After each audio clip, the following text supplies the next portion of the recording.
Hello, thank you for your interest in the Vehicles Calculator. In this video tutorial, you will learn how to use the calculator in a series of simple steps. But before we begin, notice that there are three different worksheets: Basics, Input and Results, and General Assumptions. We will review each, but mostly we will work in the second, Input and Results. Right now, we are on the first worksheet, Basics, which offers information about the calculator, like its affiliation with the European Commission Green Public Procurement 2020 project, and the organizational partners that have helped produce it. Here, we have also included an explanation that this tool can distinguish between three kinds of vehicles: those with a standard combustion engine with one or two kinds of fuel, vehicles with an electric engine, and hybrid vehicles.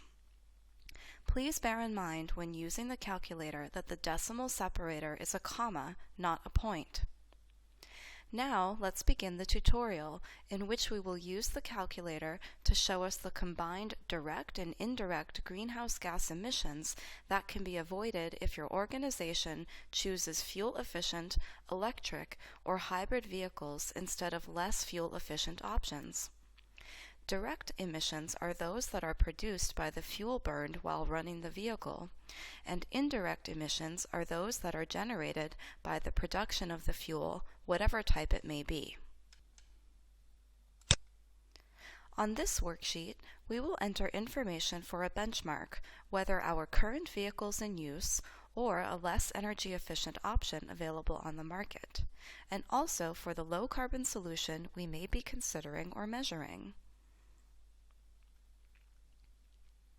First, we select the country where our vehicles will be in use in order to determine the amount of greenhouse gas emissions generated by those powered by electricity or hybrid engines, and we will select Portugal for this example. This step is important because each location has its own average electricity mix, and therefore similar vehicles powered by electricity used in different locations generate differing amounts of greenhouse gas emissions per kilowatt hour. Note that on the General Assumptions worksheet, you can review the assumed value of emissions per kilowatt hour for the locations listed.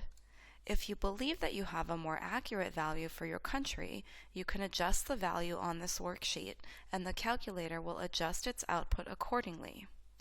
For now, we will not change anything, and we will continue with our inputs. Now we proceed with entering information for our benchmark. Notice that we can only change values in the orange cells. We begin by entering the number of vehicles by engine type, and we can choose vehicles with a standard engine, an electric engine, or a hybrid. For our example, we will enter 12 standard engine vehicles. Next, we enter the average distance in kilometers that each kind of vehicle will be driving during the course of its lifetime. Some vehicles with standard engines can use two kinds of fuel, and if this is the case with your current fleet or tender, you should enter the distance for each kind of fuel here. For our example, we use a lifetime travel distance of 144,000 kilometers.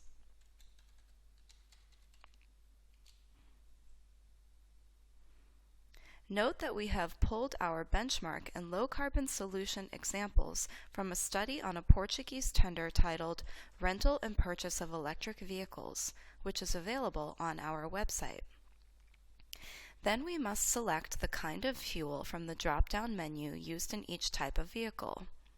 Again, if your standard engine vehicles use two kinds of fuel, you should enter both here and be sure that the type of fuel correctly corresponds to the kilometers driven.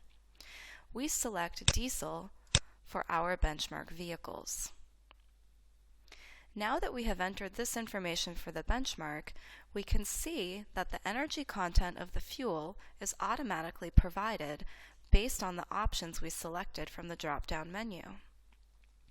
Finally, to complete the information for the benchmark, we must enter the amount of fuel per 100 kilometers for each type of vehicle and fuel. Note that for those using liquid fuel, the value is liters per 100 kilometers, while fuel use for electric vehicles is measured as kilowatt hours per 100 kilometers. For our example, we enter 3.4 liters per 100 kilometers. Now we have completed the information for the benchmark, and we now enter the same kinds of information for our low-carbon solution. Keep in mind that the number of vehicles in the benchmark and the low-carbon solution and the average lifetime distance for both must be equal in order for a valid comparison to be made. So, for our low-carbon solution, we will consider 12 electric vehicles. Again, we enter 144,000 kilometers for the average distance. In this case, we do not need to select the kind of fuel because electricity is automatically selected for electric vehicles. However, if we were evaluating other types of vehicles and fuels, we would have to enter this information here. Finally, to complete the information for the low-carbon solution, we enter the amount of fuel per 100 kilometers for these vehicles. Drawing from the Portuguese study, we enter 8.2 kilowatt hours per 100 kilometers. Now we have entered all necessary information and can review the results for greenhouse gas emission savings. We see that the benchmark consumes 51 tons of oil equivalents during the lifetime of the vehicles, which generates 162 tons of direct and indirect greenhouse gas emissions. Comparatively, the low-carbon solution requires just 12 tons of oil equivalents and generates just 72 tons of greenhouse gas emissions. This means that the low-carbon solution saves 38 tons of oil equivalents and avoids the generation of as much as 90 tons of greenhouse gas emissions for savings of 76% and 56% respectively. So now you know how many tons of greenhouse gas emissions can be avoided if your organization uses low-carbon versus less fuel-efficient vehicles. We hope that you will find the calculator easy to work with. Notice that on our website there are more calculators for the product groups ICT, street lighting, and energy that might be useful to you. Each calculator has an accompanying tutorial on how to use it. Our website also offers a multitude of studies showcasing energy and emission savings across a variety of sectors and locations, which you can find under Best Practice Examples.